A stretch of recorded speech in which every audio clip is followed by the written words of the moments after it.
तो दोस्तों आज हम क्लास 6 नवोदय की तैयारी के लिए चैप्टर नंबर 1 के 10 क्वेश्चंस को सॉल्व करने वाले हैं। इसके पहले वाली वीडियो में भी हमने 10 क्वेश्चंस को सॉल्व किया था और आज की वीडियो में भी हम 10 क्वेश्चंस को सॉल्व करेंगे। ठीक है, अगर इसके पहले वाली वीडियो को आपने नहीं देखा है तो उस वीडियो का लिंक मैं डिस्क्रिप्शन में दे दूँगा, या फिर ये वाला वीडियो है उसको जाके ज़रूर देखना। ठीक है, उसके बाद यहाँ पे आना तो आपको ये वीडियो और अच्छे से समझ में आएगी। तो बिना किसी देरी के वीडियो को शुरू करते हैं। Enjoy the video. तो पहला क्वेश्चन हमारा, फर्स्ट क्वेश्चन कह रहा है 3 अंकों की सबसे छोटी संख्या है। पहला ऑप्शन हमारा 1/11, दूसरा ऑप्शन है 990, तीसरा ऑप्शन है 100 और चौथा ऑप्शन है 999। तो ये क्वेश्चन हमसे कह रहा है कि 3 अंकों की हमें सबसे छोटी संख्या बतानी है। तो हमने पहले इसके पहले वीडियो में हमने बताया था कि अगर जो 3 अंकों की सबसे छोटी संख्या बतानी है या 3 अंकों की सबसे बड़ी संख्या बतानी है, तो छोटी संख्या के लिए हमने ये बताया था कि पहले हमको 1 बनाना है और फिर जितने अंकों की संख्या बनानी है उतने उसमें 0 बढ़ा देने हैं। देखो, हमें 3 अंकों की छोटी संख्या बनानी है तो 1 लिख लिया। अब हमें कितने अंक 0 बढ़ाने पड़ेंगे? 2 0 बढ़ाएंगे। तो 1 2 0 हमने बढ़ा दिया। अब देखो 1 2 3 अंकों की सबसे छोटी संख्या बन गई। इससे छोटी कोई संख्या नहीं होगी 3 अंकों की। अगर जो हम इसमें से 1 घटा भी देंगे तो वो 99 हो जाएगा, जो कि 2 अंकों की सबसे बड़ी संख्या होती है। ठीक है, तो 3 अंकों की सबसे छोटी संख्या हमारी क्या होगी? 100। ठीक है, 1 तो ये हो गया और 2 0 लगा देंगे। ऐसे अगर हमसे 4 अंकों की सबसे छोटी संख्या पूछ ले तो 1 यहाँ पे हो जाएगा, 1 संख्या ये, और बाकी जितनी संख्या बची उतने 0 कर दो। 2 3 4, ये कितने हो गए? 4 अंकों की सबसे छोटी संख्या हो गई। तो क्वेश्चन में हमसे कह रहा था 3 अंकों की सबसे छोटी संख्या, तो 3 अंकों की सबसे छोटी संख्या क्या है? 100। अब 100 ऑप्शन में कहीं है? हाँ है। थर्ड वाला ऑप्शन हमारा बिल्कुल सही हो जाएगा।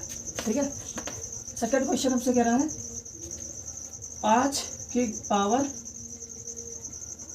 0 का मान क्या होगा? यानी कि अगर जो 5 की पावर 0 है तो उसका मान क्या होगा? ऑप्शन है हमारा पहला 0, दूसरा ऑप्शन है 1, तीसरा ऑप्शन है 5 या चौथा ऑप्शन है 4। तो क्वेश्चन हमसे कह रहा है अगर जो 5 की पावर 0 है, 5 की पावर 0 है तो इस वैल्यू का मान क्या होगा, है ना? तो हमेशा याद रखना किसी भी नंबर की पावर अगर जो 0 है, ठीक है, तो उसका जो मान होता है हमेशा क्या होगा? हमेशा 1 होता है। क्या होगा? 1। किसी भी संख्या की मान निकालना, अगर जो उसकी पावर 0 हो तो उसका वैल्यू हमेशा 1 आएगा। ठीक है, इसके बाद थर्ड क्वेश्चन हमारा कह रहा है निम्न में से √13 यानी कि √13 कौन सी संख्या है? पहला ऑप्शन हमारा है भिन्न, दूसरा ऑप्शन है हमारा परिमेय और तीसरा ऑप्शन है हमारा अपरिमेय। फोर्थ ऑप्शन है हमारा इनमें से कोई नहीं। इनमें से कोई नहीं। तो क्वेश्चन हमसे कह रहा है कि ये √13 जो है, √13, ये कौन सी संख्या है? भिन्न है कि परिमेय है कि अपरिमेय है कि इनमें से कोई नहीं? तो देखो √13 भिन्न नहीं होगी। क्यों? क्योंकि भिन्न कभी भी रूट्स में नहीं होते। भिन्न अगर जो तुमको मिलेंगे तो 2/3, 6/4 इस तरह से मिलेंगे। ठीक है, और परिमेय संख्या भी नहीं है। क्यों? परिमेय संख्या हमेशा P/Q के फॉर्म में होती है और Q हमेशा ≠ 0 होता है, और P जो होता है वो रूट में कभी भी नहीं होता है। ठीक है, P की वैल्यू कभी भी रूट में नहीं होती, तो ये भी परिमेय संख्या नहीं होगी। अपरिमेय संख्या ये √13 है, बिल्कुल है, अपरिमेय संख्या √13 है। √13 अपरिमेय संख्या होगी। चाहे कोई भी संख्या हो, अगर जो वो रूट में है तो वो अपरिमेय होगी। और फोर्थ वाला ऑप्शन गलत हो जाएगा। क्यों? क्योंकि इनमें से कह रहा है कोई नहीं, ये वाला ऑप्शन गलत हो जाएगा। इसके बाद क्वेश्चन नंबर 4, क्वेश्चन 4 कह रहा है 3501 से बनी सबसे बड़ी संख्या है। पहला ऑप्शन हमारा है 3510, दूसरा है 5301, तीसरा है 1053, चौथा है 5031। बताओ। देखो क्वेश्चन कह रहा है कि 3501 से बनने वाली सबसे बड़ी संख्या हमको बतानी। तो किसी भी अंकों की अगर जो हमें सबसे बड़ी संख्या बतानी, तो सबसे पहले हम उस अंकों में जो सबसे बड़ा अंक होगा वो पहले लिखेंगे, फिर उससे छोटा जो अंक होगा उसको लिखेंगे, फिर उससे छोटा लिखेंगे, फिर उससे छोटा लिखेंगे। ठीक है।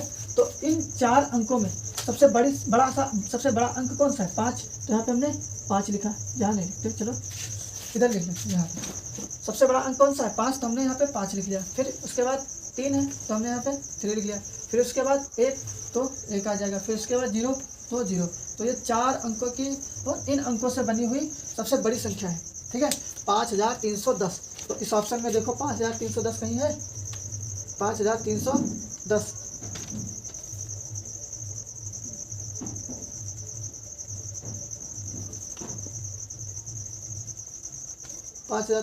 नहीं है। एक सेकंड ऑप्शन चेक कर ले। ये वाला ऑप्शन, ये वाला गलत है, इसको सही कर लो। यहाँ पे ये होगा 5310, ये वाला ऑप्शन सही है, यानी कि ये वाला आंसर सही हो जाएगा। ठीक है। कुछ नहीं करना था, हमें 3501 से बनी एक सबसे बड़ी संख्या बनानी थी। तो क्या किया हमने? 5 को पहले लिखा, जो सबसे बड़ा अंक है उसको पहले लिखोगे, फिर उससे छोटा, फिर उससे छोटा, फिर उससे छोटा। तो 5 हमारा पहले आएगा, फिर 5 से छोटा 3 है तो 3 आएगा, फिर 3 से छोटा 1 है तो 1 लिखा, फिर 1 से छोटा 0 है तो 0 लिखा। अब ये 4 अंकों की सबसे बड़ी संख्या बन गई है इन अंकों से मिलकर के। तो ऑप्शन हमारा दूसरा सही है, इस पर हमने टिक कर दिया। ये लिखना चाहो लिख लो, वरना हम इसको मिटा दें। कहाँ गया डस्टर भैया हमारा? तू भी बता भैया, तू भी बता। अच्छा, इसके बाद 4th क्वेश्चन हमारा कह रहा है, 5वां क्वेश्चन कह रहा है कि 7, 5, 8, 6, 3, 2, 1, 5 में 3 का स्थानीय मान है।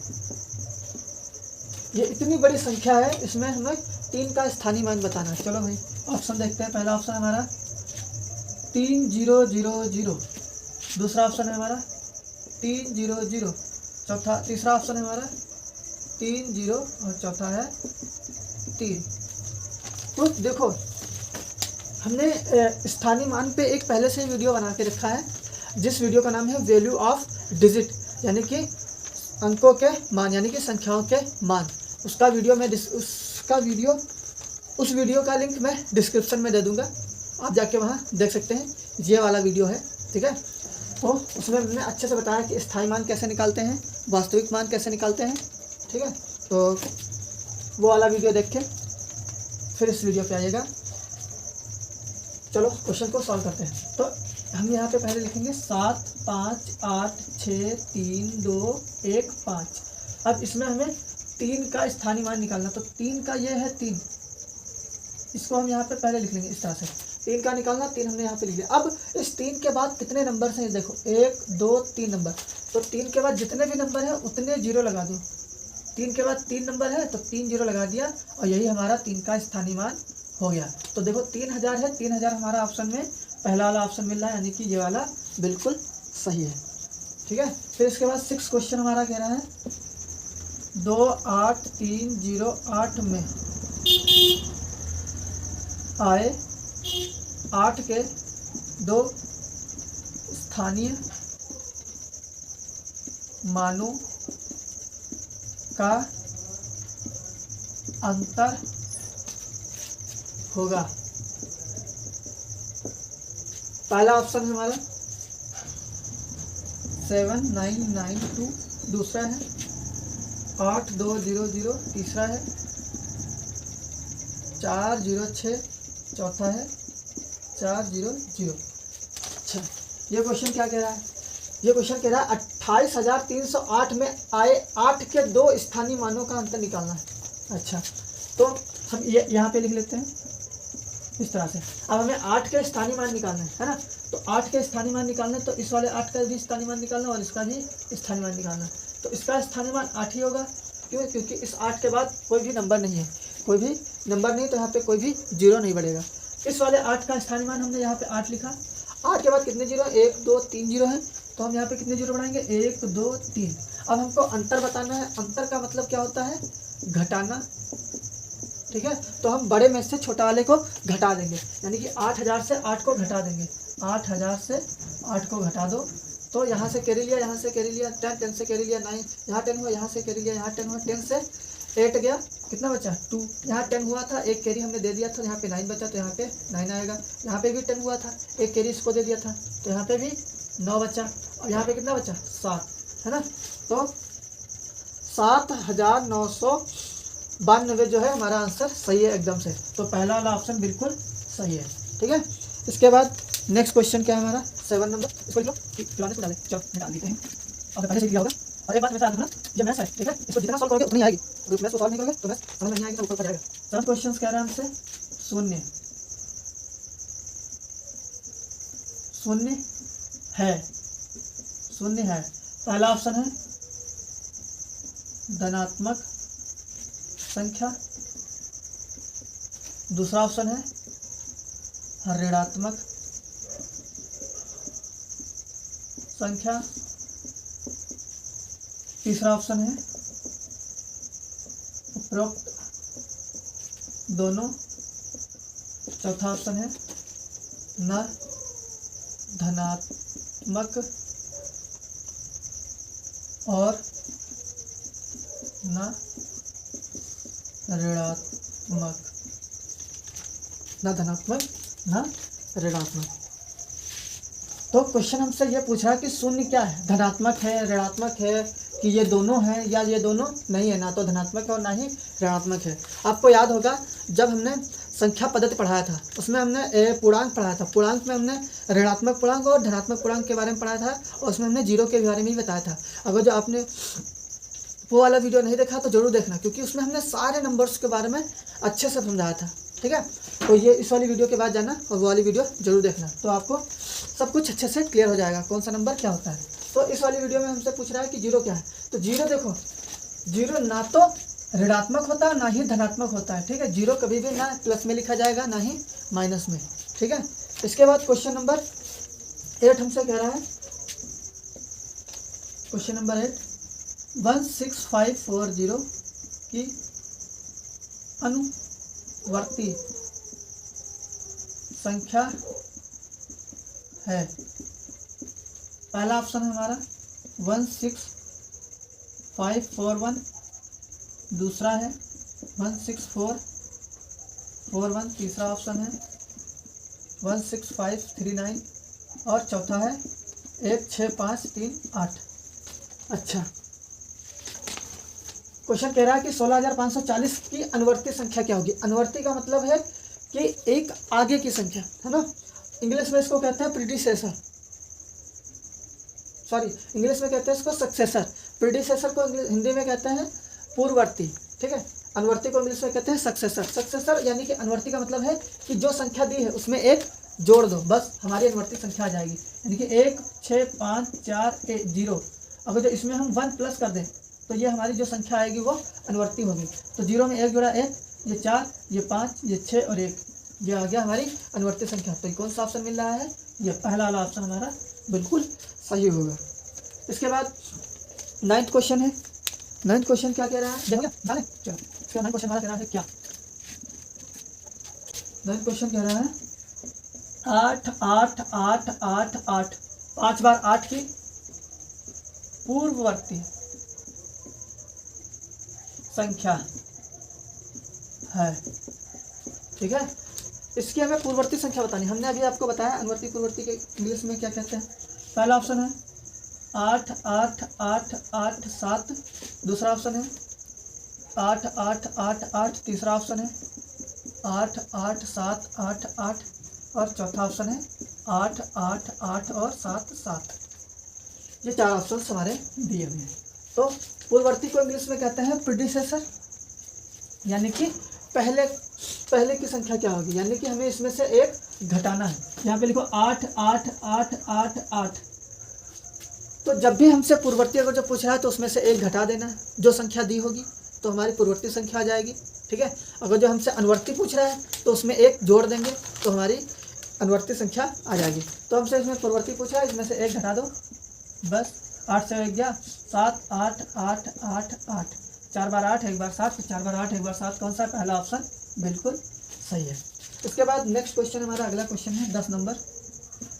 10 नंबर कह रहा है निम्नलिखित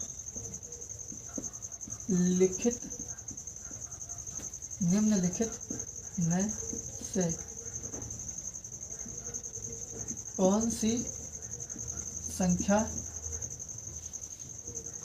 से कौन सी संख्या अभाज्य नहीं है? पहला ऑप्शन है 19, दूसरा है 23, तीसरा है 29, चौथा है 33। ठीक है, तो क्वेश्चन हमसे ये कह रहा है कि इनमें से कौन सी संख्या है जो अभाज्य नहीं है। ठीक है, तो अभाज्य संख्या कौन सी नहीं है ये जानने के लिए हमें इन सब के गुणनखंड निकालने होंगे, फैक्टर्स निकालने होंगे। ठीक है, तो 19 के अगर जो फैक्टर निकालोगे, ठीक है, तो 19 का फैक्टर निकालो, 19 एकम 19। ठीक है, तो इसके 2 फैक्टर हैं, इसका मतलब ये अभाज्य संख्या है। हमने पहले भी बताया है कि जिसके 2 फैक्टर हों वो अभाज्य संख्या। ठीक है, तो 23 के भी फैक्टर निकालोगे तो 23 का क्या होगा? 23 एकम 23, इसके भी 2 फैक्टर हैं तो इसका मतलब ये भी अभाज्य संख्या है। 29 के निकालोगे तो 29 के भी 2 फैक्टर होंगे, ये देखो 1 और 2, तो ये भी क्या होगा? अभाज्य संख्या। 33 के निकालो तो ये देखो पहले किससे कटेगा? 3 से, 3 एकम फिर किससे कटेगा? 11 एकम। अब इसमें देखो कितने फैक्टर है? 1 2 3, तो इसमें 2 से ज़्यादा फैक्टर, इसका मतलब ये अभाज्य संख्या नहीं है। तो फोर्थ वाला ऑप्शन बिल्कुल करेक्ट हो जाएगा। ठीक है, तो ये सारे 10 क्वेश्चंस थे जिसको हमने सॉल्व किया है, और 2 क्वेश्चंस हम आपको करने को देंगे, होमवर्क समझ लो अपना। ठीक है, और इसके आंसर हमें कमेंट में कमेंट करना। ठीक है, तो 2 क्वेश्चन हमारे जो है अभी हम लोग करके बोलते हैं। पहला क्वेश्चन आपके लिए ताज़ा नया कह रहा, निम्न में कौन सी संख्या अभाज्य संख्या है? अभाज्य संख्या है। ठीक है, पहला ऑप्शन हम दे रहे हैं 27, दूसरा ऑप्शन है 57, थर्ड है 77 और फोर्थ है 97। दूसरा क्वेश्चन हमारा है 574873 में 8 का स्थानीय मान क्या होगा?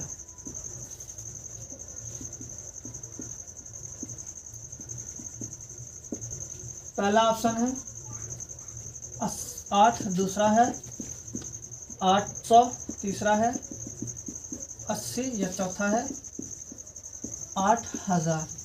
ठीक है, तो ये 2 क्वेश्चंस हैं, इनके आंसर कमेंट बॉक्स में ज़रूर कमेंट करें।